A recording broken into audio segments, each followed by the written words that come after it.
How's it going, everybody? Welcome back to 2A News Now. And I appreciate everybody that takes time watching my videos, as well as those who support the channel each and every day by liking, sharing, and subscribing, and hitting those post notifications, as well as leaving comments in the comment section. I really do appreciate it.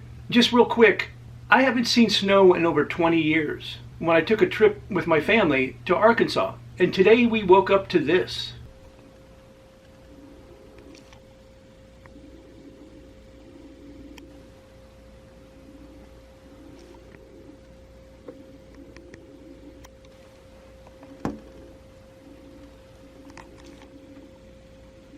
And so we spent at least 4 hours off and on outside as a family, just having a good old time. And it's fantastic to watch my grandson get to enjoy something like that.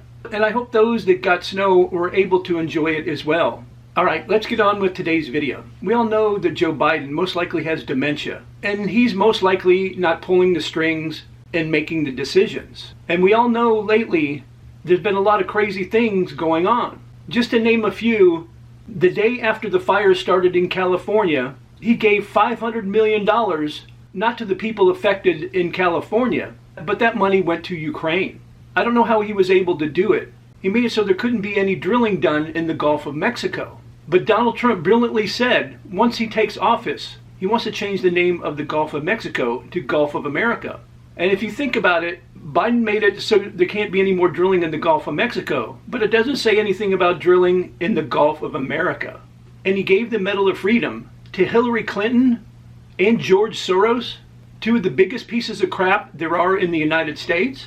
I'm posting this video on the 10th of January, and that means Donald Trump will take office in 10 more days. But also that means there's 10 more days of Joe Biden and his administration that could wreak havoc all over the United States, and including any last minute things that could come from the ATF.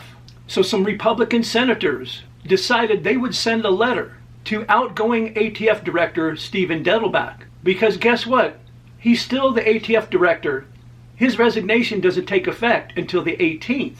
So the ATF could pull some shenanigans before Donald Trump takes office. And they sent a letter to Dettelbach for him not to get any ideas and decide to do any more new rulemaking during the last days of him being the director of the ATF. The senators that signed this letter are John Cronin and Ted Cruz from Texas, Cynthia Lummis of Wyoming, Tom Tillis of North Carolina, James E. Risch of Idaho, Katie Boyd Britt of Alabama, and Kevin Kramer of North Dakota. And before I go into detail what this letter said that the senators sent to Steven Dettelbach, here's some proof that the ATF still can do whatever they want before Donald Trump takes office.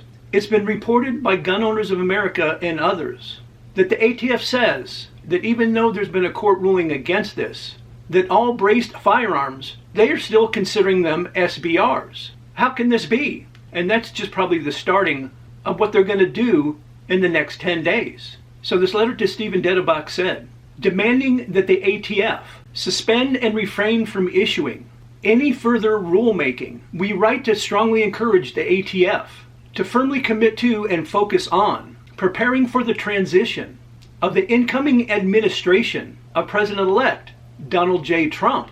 The incoming administration, including our next Attorney General, Deputy Attorney General, and ATF Director, must have the opportunity and ability to set ATF priorities and future direction. ATF's ability to achieve its statutory mission of combating violent crime depends on a smooth and effective transition. The senator's letter went on to say, toward that end, we recommend and urge ATF suspend and refrain from issuing any other rulemaking. ATF Rulings, open letters to the industry, or other publications or reports, including academic research reports, except for reports generated in direct support of specific criminal investigations, from making formal recommendations to Congress, launching any new regulatory initiatives, or changing any policies, or reorganizing the organizational structure of ATF. Any new policy initiatives undertaken at this late stage will only create instability and detract from the transition in ATF's focus on its primary mission. The senators also told the ATF they could still provide normal functions of the ATF And the last of the letter says, this recommendation should not be interpreted to suggest ATF not continue to provide ordinary regulatory support to the industry, such as issuing federal firearms or explosive licenses, import permits, or National Firearms Act forms during the transition period. It remains imperative. ATF remains focused on its primary mission of combating violent crime, which we know it will. We all should be very grateful to these senators who thought it was very important to send this letter to the outgoing ATF Director Steven Dettelbach to give him a warning not to try to undermine our Second Amendment rights before he leaves office and just before Donald Trump becomes President of the United States. Let's hope Biden and the ATF don't come up with any last-minute freaking ideas to infringe on our Second Amendment rights. But of course, we're talking about the Biden administration and the ATF, so anything could happen. Let me know what you guys think about today's video in the comment section. And if you enjoy videos like this and you want to help the channel out and help it to continue to grow, I just ask you just to take a few seconds of your time to like, share, and subscribe, and hit those post notifications, as well as leave a comment. And as always, I'm very grateful that you do so. And I invite all of you to come back and watch my next video.